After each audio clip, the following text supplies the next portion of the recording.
O'zbekiston primadonnasi xonanda Yulduz Usmonova haqida xabarlar tarqaldi va keng muhokamalarga sabab bo'lmoqda. Meni kechirim so'raydi deb o'ylasangiz qattiq adashasiz, deydi xonanda. Assalomu alaykum qadrli tomoshabin, kanalimizga xush kelibsiz. Kanalimizga yangi bo'lsangiz, videomiz keng tarqalishi uchun video ostida like tugmasini bosishni hamda obuna bo'lishni unutmang. Yulduz Usmonova AQShdagi yahudiylarga javob qaytardi. O'zbekiston xalq artisti xonanda Yulduz Usmonova AQShga o'tkaziladigan konsertiga qarshi kampaniya boshlagan yahudiylarga javob qaytardi. U o'zining Instagram sahifasiga video murojaat yo'llab, kechirim so'ramasligini aytib o'tdi. Yulduz Usmonova 2026-yilning 9-may kuni Brighton 5 ta konsert berishni rejalashtirgan edi. Ammo shu kunlarda ijtimoiy tarmoqlarda AQShdagi yahudiylar jamoasi xonandaning konsertni qoldirishini talab qilmoqda. Bunga Yulduz Usmonovaning bundan 5 yil avval Isroil-Falastin urushiga bo'lgan munosabati sabab bo'lgan. 2021-yilda bir necha bor video murojaatlar bilan chiqqan xonanda Falastin xalqini qo'llab-quvvatlab Isroilga konsert berib, ularga qarshi chiqayotganlikda ayblangan. Yahudiylarga rus tilida murojaat yo'llaganda. Ma'lum bo'lishicha, Nyu-Yorkda amerikalik siyosatchilar Yulduz Usmonovaga qarshi kampaniya boshlagan.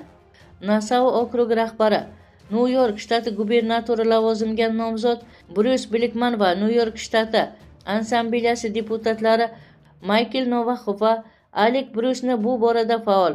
Kampaniya tashkilotchilarining ta'kidlashicha, ular Yulduz Usmonovaga omma oldida qilgan antisemitizmga oid bayonotlarni rad etishni va uzr so'rashni taklif qilgan. Kimga cho'kish yozilgan bo'lsa, u yonmaydi, deydi xonanda. Agar u yerda yahudiylar meriyaga qarshi yig'ilib saylovlar, siyosatga aralashayotgan bo'lsa, bu ham bizga plyus, obro' qilib berishyapti. Mayli ular qarshi turaversin, ammo agar siz yahudiylar, sionistlar meni kechirim so'raydi deb o'ylasangiz qattiq adashasiz, deydi xonanda Yulduz Usmonova. O'zbekiston xalq artisti xonanda Yulduz Usmonova o'z fikriga qat'iy turishni zo'ravonlikka qarshi ekanini qo'shimcha qildi. Men o'z fikrimda qat'iyman, men zo'ravonlikka qarshiman.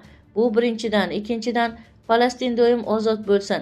Bu ularning yeri, tushunyapsizmi? Men doim takrorlayman. Balki siz qadimiy xalqdirsiz, lekin siz yangi mamlakat Isroilsiz. Amerika bu Isroil emas, tushunyapsizmi? Shuning uchun o'zingizni xo'jayin deb o'ylamang, deydi xonanda. Butun dunyoning o'z xo'jayinlari bor va bu aslo siz emassiz. Balki siz banklarni, boshqa narsalarni boshqararsiz, lekin dunyoning ko'zi ochilmoqda. Biroz kuting, siz butun dunyoni o'zingizga qarshi qilib qo'ydingiz, deydi xonanda Yulduz Usmonova. Shu bilan birga Yulduz Usmonova yahudiylar o'z harakatlari bilan asl basharasini ko'rsatayotganini, ularga hech kimdan kechirim bo'lmasligini aytdi. Biz o'zini hurmat qiladigan qadimiy xalqmiz va alhamdulillah biz musulmonmiz.